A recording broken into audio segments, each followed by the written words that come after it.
سلام جی، خسته نباشی. سلام، خیلی خوش اومدید. سلامت باشی. خسته اسپرسو سنگین بده اون حال اونو بسازه. دم شما گرم. مرسی. میشه لطف کنید روی میز کار لم مرسی. مرسی.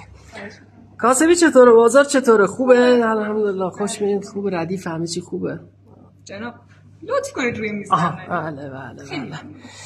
یه سوال.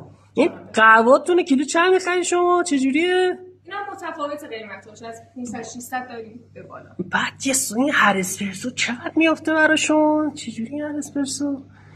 میافته یه مقداری دیگه. مثلا 5 تومن نهایتا براشون میاد دیگه. 50 تا رو چیز دارید دیگه تو روز دیگه ما دارید دیگه 50 تا داشته باشن. ماشاءالله درآمدی دارین ها. درآمدی دارین برای خودتون میکنین. حتی دستگاه چند قیمتش این آسیابه؟ 30 تومن.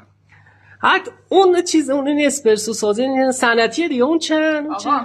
بله. شما چیکار به قیمت دستگاه داری؟ من اسپرسو رو الان میدم خدمتتون. نه گفتم حالا ما دیدیم بازار خوبه، گفتم حالا چیکار داره ما مثلا اینو بگیریم برای خودمون بزنیم بگم چیز چه دیگه. شما اسپرسو میتونم اگه میشه من از اینا یه 2 تا بردارم. شما بردارید ببرید، فقط برید.